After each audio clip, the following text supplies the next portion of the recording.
लखनऊ में राष्ट्रीय धारक दल द्वारा अपनी पार्टी के कार्यकर्ता को लेकर प्रेस वार्ता की गई, जिसमें 2024 के चुनाव को लेकर उन्होंने कहा कि हमारी पार्टी सारी सीटों पर अपने प्रत्याशी उतारेगी, साथ ही कई मुद्दों को लेकर भी सरकार से अपनी मांग भी रखेगी। और आगे मीडिया से बात करते हुए राष्ट्रीय अध्यक्ष कर्ण सिंह द्वारा बताया गया कि हमारी पार्टी गरीबों के साथ, पिछड़ों के साथ मिलकर काम करेगी।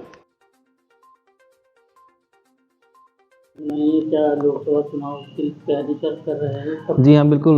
लोकसभा चुनाव की हम तैयारी कर रहे हैं और यूपी की सभी 80 सीटों पर हम अपने प्रत्याशी उतारे हैं।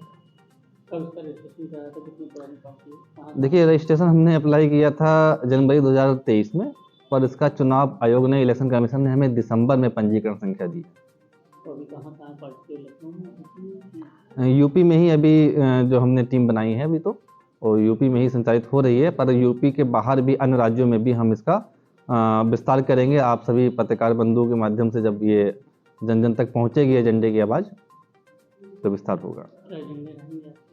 देखिए, हमारी जो पार्टी है इसका पहला एजेंडा है कि भारत में जनसंख्या नियंत्रण कानून, एक सख्त जनसंख्या नियंत्रण कानून, एक परिवार दो संतान का फार्मूला लागू होना चाहिए। दूसरा एजेंडा है हमारे न्यायालयों की समय सीमा तय की जाए ताकि प्रत्येक पीड़ित व्यक्ति को 6 माह के अंदर न्याय मिल सके। तीसरा एजेंडा है कि हमारे मंदिर मठों को, हिंदुओं के मंदिर मठों को सरकारी नियंत्रण से मुक्त किया जाए ताकि वे भी स्वतंत्र रूप से अपना संचालन कर सकें।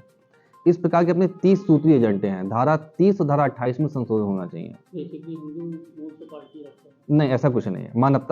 मानवता प्रथम है। सबको समान अधिकार, किसी को विशेष अधिकार देकर के दूसरे को नीचा दिखा देना या उसका शोषण करना, ये गलत।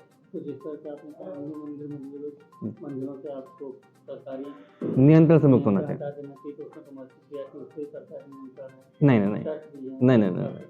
नहीं सर, देखिए, जो डोनेशन आता है, जो भी धन आता है मंदिरों में, वो सरकार रख लेती है। किसी मस्जिद से आप पैसा नहीं लेते हैं, किसी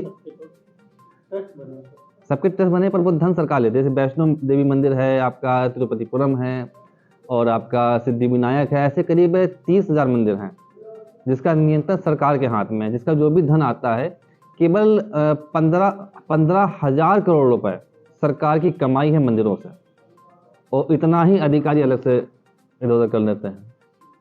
केवल तिरुपतिपुरम से 300 करोड़ रुपए पर महीने की कमाई है सरकार की। क्यों? किसी अन्य से आप नहीं लेते हो, केवल सनातनी मंदिरों से ही धन क्यों लेते हो आप? पहले ये काम मुगल के समय में मुगल क्या करते थे, जजिया कर लगाते थे मंदिरों पर। फिर यही काम अंग्रेजों ने किया, उन्होंने जो है वॉरशिप एक्ट बना करके मंदिरों से धन लूटा। अब वही काम हमारी कांग्रेस और भाजपा की सरकार कर रही है। तो फर्क कुछ नहीं है, चीज़ें तो वही है ना। तो हमारे देश को मुक्ति चाहिए इन सब चीज़ों से। साथ इसी प्रकार के अपने 30 सूत्रीय एजेंडे हैं। धारा CA NRC लागू होना चाहिए, UCC लागू होना चाहिए। इन 30 सूत्रीय एजेंडों पे हम काम कर रहे हैं।